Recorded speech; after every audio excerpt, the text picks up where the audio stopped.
दिन मैं आपकी सेवा करूँगा। रात को 12 बजे, 1 बजे, 2 बजे भी याद करो, मैं तैयार मिलूँगा। उस दिन मेरे एक बार मरीज़ का फ़ोन आया कि यहाँ हॉस्पिटल में कोई भी नहीं है। मैं पौने 12 बजे वहाँ लगातार पहुँचा और चर्चाओं का देखा विषय बना हुआ है। एक के बाद एक ऐसी घटनाओं को आज अंजाम आप देते जा रहे हैं, जिससे कि लोगों में 2100 से तहलका मचा ज़्यादा हुआ है। कट्टे वो पोटाश के नकली, केवल नमक है, नमक को कलर कर रखा है। तो किसानों को बड़ा नुकसान पहुँचाने का काम करे कि वो बंजर भूमि बन जाएगी यदि खेत में उस नमक को डालेंगे। तो किसानों की रक्षा करना मेरा कर्तव्य है, मैं भी किसान का बेटा हूँ और मैंने बहुत खेती की है।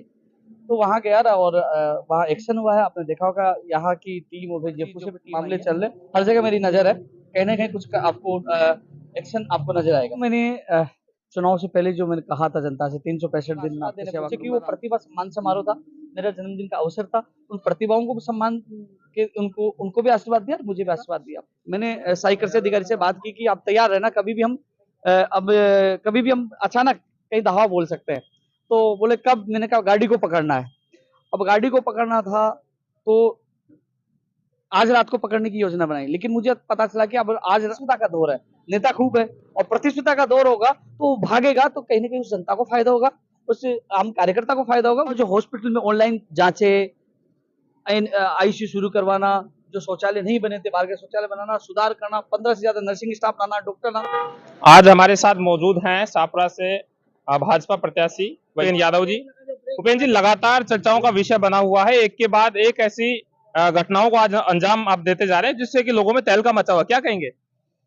जनता की सेवा कर रहा हूँ मैं तो। मैं जयपुर था, तो राजस्थान की युवाओं की सेवा कर रहा था। काम कर रहे हैं सेवा कर। अभी रात को शायद आप सोते नहीं है। पिछले 2-4 रोज पहले भी एक बड़ी कार्रवाई आपने हॉस्पिटल में की थी। रात को 11 बजे, पौने 12 बजे का टाइम था। उस समय किसी मरीज को परेशानी थी, डॉक्टर वहां उपलब्ध नहीं थे। जैसे ही आपको फोन किया, आप मौके पर पहुंच गए।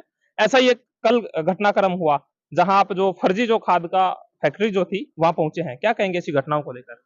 देखो मैंने चुनाव से पहले जो मैंने कहा था जनता से 365 दिन मैं आपकी सेवा करूँगा। रात को 12 बजे, 1 बजे, 2 बजे भी याद करो, मैं तैयार मिलूँगा। उस दिन मेरे एक बार मरीज़ का फ़ोन आया कि यहाँ हॉस्पिटल में कोई भी नहीं है। मैं पौने 12 बजे वहाँ पहुँचा और देखा तो कोई भी नहीं था। तो उस पे जाँच बैठी है, जाँच चल रही है, क्योंकि हॉस्पिटल में गरीब व्यक्ति जाता है और उसको सही समय में चिकित्सा नहीं मिले, तो ये गलत है। और हालाँकि उसके बाद सुधार हुआ है। पूरा प्रशासन जो हॉस्पिटल प्रशासन आके मिला है कि हम दोबारा से गलती नहीं करेंगे। तो उम्मीद करता हूँ कि सुधार होगा और गरीब आदमी को अच्छी चिकित्सा मिलेगी। वहीं मुझे कल सूचना मिली, तो मैंने कृषि विभाग के अधिकारी के साथ योजना बनाई कि यहाँ नकली पोटाश बनाया जा रहा है। पहले प्लानिंग आज रात को छापा डालने की थी, गाड़ी के साथ पकड़ने की योजना थी, लेकिन मुझे लगा कि कहीं न कहीं ये रात को गाड़ी निकल सकती है। तो 3 बजे मैं उठा और सभी अधिकारियों को फ़ोन किया, मेरे साथियों को फ़ोन किया, मीडिया वालों को फ़ोन किया। 4 बजे मैं टोल टैक्स पे पहुँच गया और 5 बजे सारे अधिकारी आ गए, मौके पे पहुँचे तो 2100 से ज़्यादा कट्टे वो पोटाश के नकली, केवल नमक है, नमक को कलर कर रखा है। तो किसानों को बड़ा नुकसान पहुँचाने का काम करे कि वो बंजर भूमि बन जाएगी यदि खेत में उस नमक को डालेंगे। तो किसानों की रक्षा करना मेरा कर्तव्य है, मैं भी किसान का बेटा हूँ और मैंने बहुत खेती की है। तो वहाँ गया था और वहाँ एक्शन हुआ है, आपने देखा होगा यहाँ की टीम और जयपुर से भी टीम आई है और उनको सब जो फर्जी जो पोटाश था उसको कब्जे में ले लिया गया है और उसकी जाँच जारी है। लेकिन मैं इतना ज़रूर कह सकता हूँ, छापरा की हर जगह, चाहे हॉस्पिटल हो, चाहे जो फर्जी जो मामले चल रहे हैं, हर जगह मेरी नज़र है। कहीं न कहीं कुछ आपको एक्शन आपको नज़र आएगा। भूपेंद्र जी, जहाँ कहा जाता है कि मेरे देश की धरती सोना उगले, और इस प्रकार की गतिविधि अगर सामने आ जाती हैं, तो किसान पर क्या पीड़ा और क्या स्थिति बनती होगी? क्योंकि अभी आपने कहा कि बंजर भूमि पड़ जाती है, और इतना बड़ा आपके क्षेत्र में इतना बड़ा जो है गलत जो बात मैं कहूँ तो ऐसी स्थिति हो देखो रही सजग प्रहरी किसको कहते हैं? अभी कुछ दिन हुए थे, मेरे हिसाब से अभी पुलिस की रिपोर्ट आएगी। जहाँ तक मैं वहाँ फैक्ट्री पूछा, उन मजदूरों ने बात की, 10 से 15 दिन हुए थे। यानी कि इन्होंने जमाया और मैंने उखाड़ दिया। ऐसा नहीं कि साल 2 साल से कर रहे हो।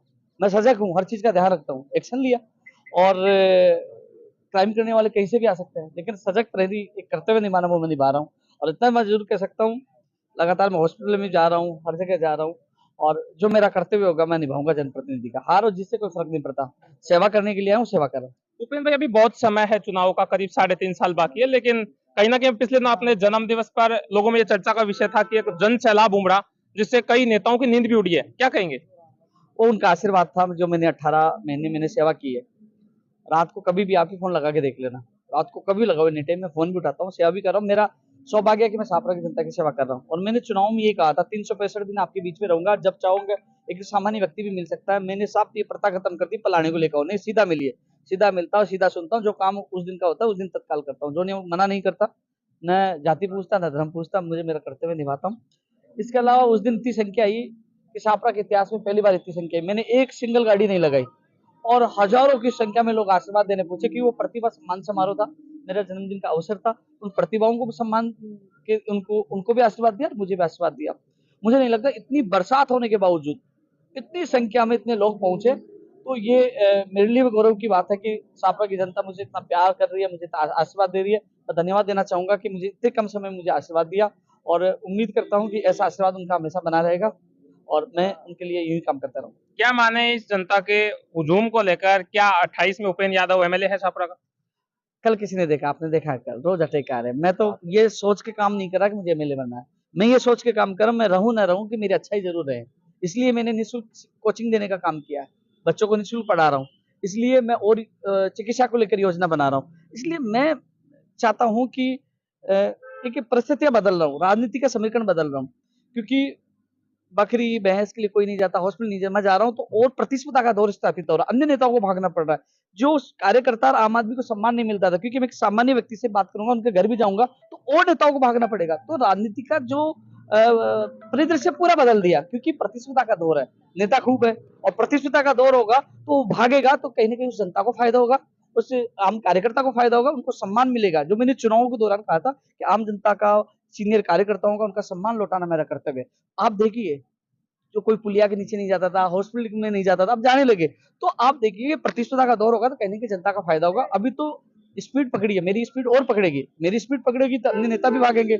अन्य नेता भागेंगे तो जनता का भला होगा। कुल मिलाकर इस प्रतिस्पर्धा में जनता का भला होने वाला है। उपेंद्र भाई एक प्रश्न और कर लेता हूँ कि लगातार भ्रष्टाचार को लेकर आप मीडिया में भी जो है आवाज को बुलंद करते आए हैं और मुझे लग रहा है कि अगर इस प्रकार से आप दौड़ते जाएंगे, ऐसी गतिविधियों को अंजाम देते जाएंगे तो कहीं ना कहीं अनेकों लोगों की जो है नींद गायब हो चुकी है। इस विषय में क्या कहेंगे? देखो जो मेरी चुनौती जनता के लिए काम करना, सबसे बड़ा भ्रष्टाचार। वास्तव में सही कह रहे हो, जैसे मनोरंजन 53 लाख का टेंडर था, उसको कैंसिल करके मैंने 8 लाख रुपए करवाया और उससे भी जोरदार सफाई हो रही है।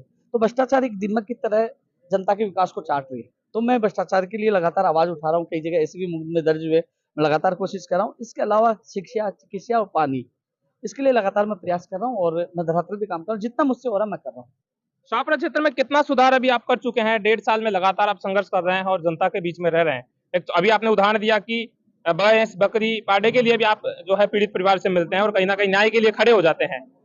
अभी 1.5 साल में कितना सुधार देख रहे हैं आप और कितना अभी बाकी है? देखो इसका जवाब, बेहतर जवाब और अच्छा जवाब और सटीक जवाब तो जनता दे पाएगी। लेकिन आप पूछे उसका जवाब मैं दे रहा हूँ। जो 15 साल से जो पुलिया बंद पड़ी थी, लगभग 2-3 महीने में वो चालू हो जाएगी। लगातार मैं मॉनिटरिंग कर रहा हूँ, हर महीने मॉनिटरिंग कर रहा हूँ। एनएचआई के अधिकारियों से मैं जाके कह रहा हूँ कि नहीं हुई जल्दी तो मैं बैठ जाऊँगा। और मैं नितिन गडकरी जी से मिल के आया और काम शुरू किया। 15 साल से लंबित थी, वो इस साल वो पूरी होगी और बहुत जल्द पूरी होगी।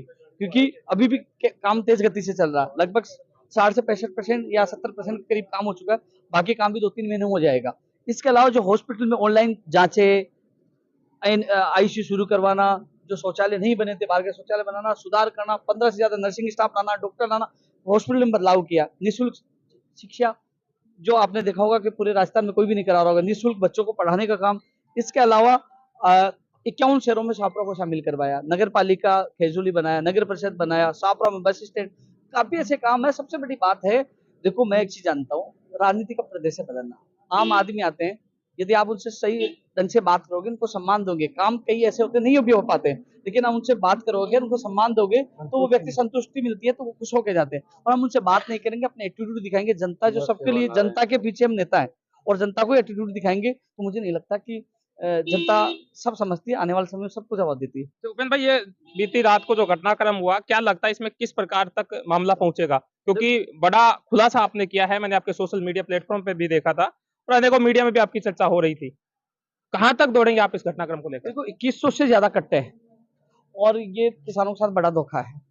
ये यशस्वी मुख्यमंत्री जी जिस प्रकार काम कर रहे हैं भ्रष्टाचार के खिलाफ, पेपर लीक माफिया के खिलाफ, उनसे मुझे प्रेरणा मिली है। मोदी जी से प्रेरणा मिली है, हमारे जो यशस्वी प्रधानमंत्री जी से, उनको प्रेरणा मानते हुए मैंने कहा, जब मुझे पता चला तो ये कल दोपहर बाद शाम को योजना बनाना शुरू कर दिया। जैसे मुझे सूचना मिली, योजना बनाना शुरू कर दिया था। मैंने सहायक कृषि अधिकारी से बात की कि आप तैयार रहना, कभी भी हम कभी भी हम अचानक कहीं धावा बोल सकते हैं। तो बोले कब? मैंने कहा गाड़ी को पकड़ना है। अब गाड़ी को पकड़ना था तो आज रात को पकड़ने की योजना बनाई, लेकिन मुझे पता चला कि अब आज रात को क्या आज कट्टे निकल जाएंगे। फिर योजना बदला, उनको अचानक फोन किया, मैंने अधिकारी को अचानक फोन किया कि आप आ जाइए। 3 बजे फोन किया, बोले कि आप अचानक बता रहे आना आना पड़ेगा। फिर वो 4 बजे निकले, उन्होंने सबको बुलाया, 5 बजे पहुंचे और धावा बोला और बड़ी संख्या में कट्टे पाए गए और वो भी केवल नमक का कलर किया गया। कार्रवाई कहाँ तक होगी? कार्रवाई अभी मैं यहाँ मीटिंग में आया था, वहाँ कार्रवाई चल रही थी, बाहर की जयपुर से टीम भी आई थी, कार्रवाई हो रही है, माल जब्त कर लिया गया। बहुत बहुत धन्यवाद। ये थे हमारे साथ शाहपुरा से भाजपा प्रत्याशी उपेंद्र यादव। मैं जितेंद्र प्रजापत। जय हिंद, जय भारत।